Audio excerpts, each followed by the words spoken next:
RCF.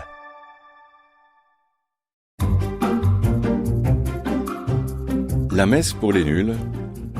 Petite catéchèse liturgique sur le sacrement de l'Eucharistie. Pour bien célébrer l'Eucharistie et pour y participer de tout son être, il est important de prêter attention aux gestes et aux attitudes du corps. Les gestes sont partie intégrante de la prière. On ne prie pas simplement avec sa tête, mais on prie avec toute sa personne, c'est-à-dire corps, âme et esprit. Ce qui compte, pour que cela ait du sens, c'est de l'accomplir en se laissant pénétrer de leur signification.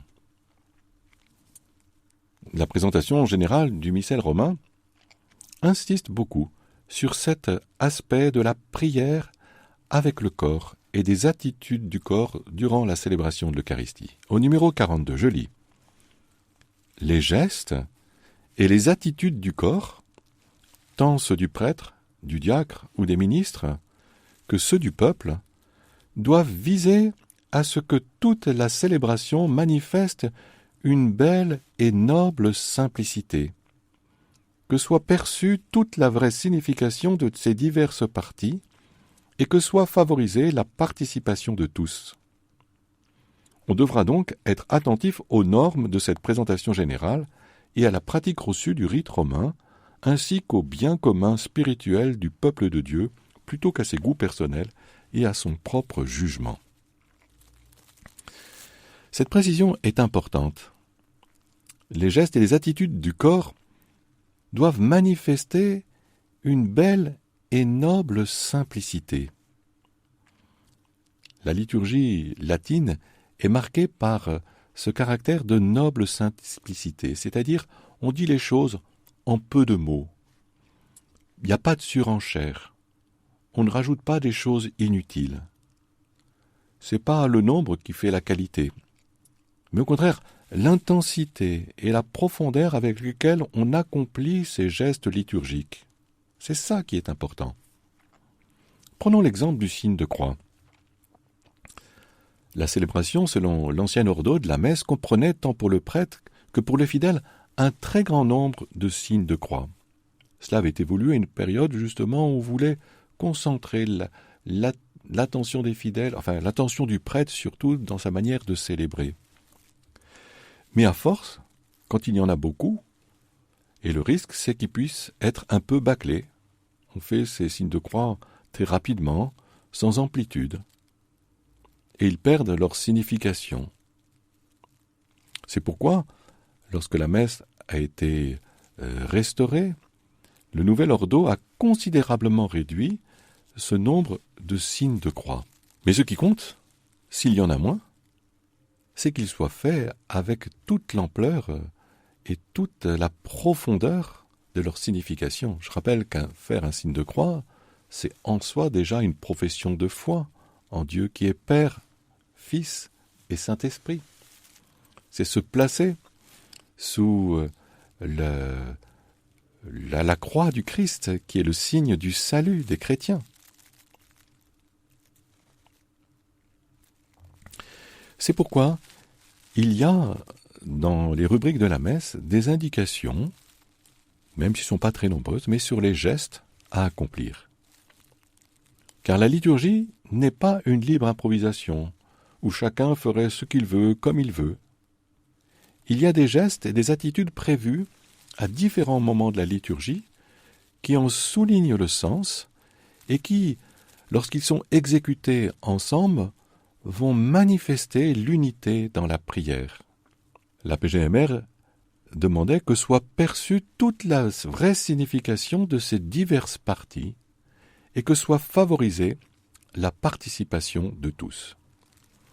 C'est vrai qu'on avait parlé du chant comme un lieu de participation, l'adhésion du cœur, mais l'exécution commune des gestes de la prière est en soi aussi une réelle participation active. Encore faut-il savoir quand et comment accomplir ces gestes.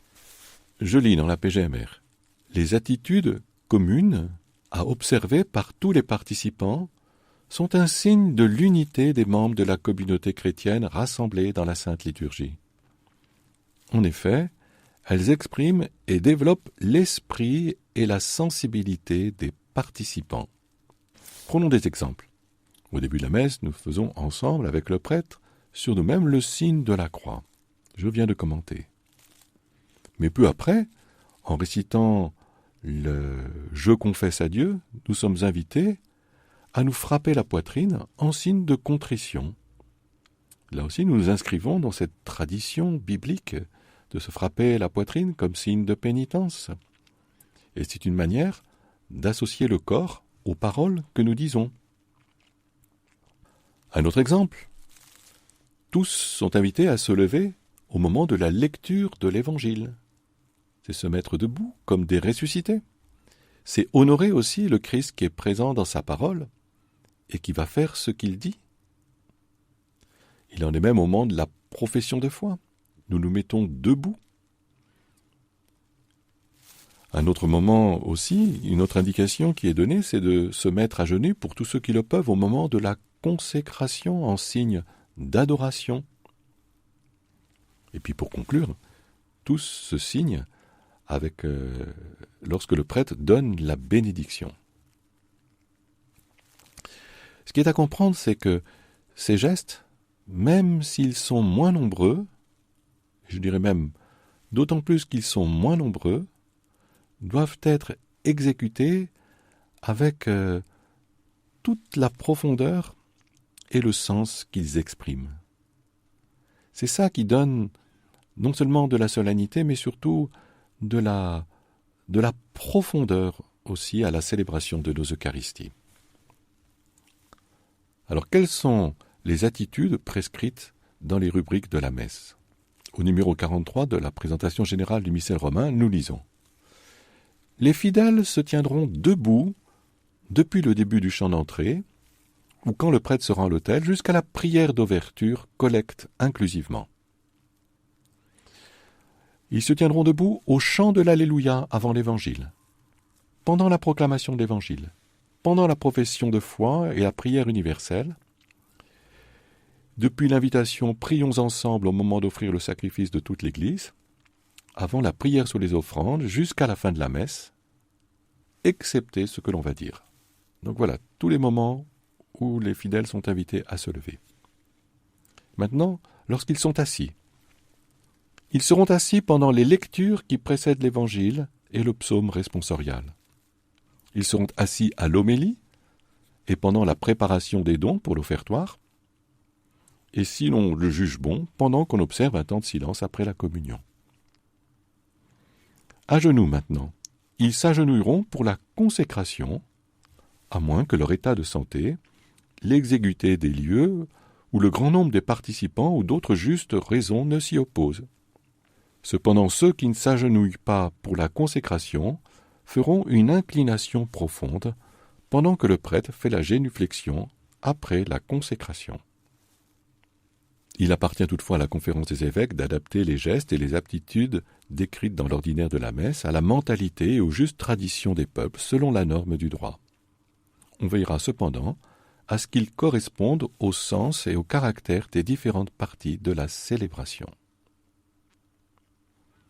Pour obtenir les attitudes et des gestes communs au cours d'une même célébration, les fidèles pourront suivre les monitions du diacre ou d'un autre ministre laïque ou du prêtre selon les indications du missel.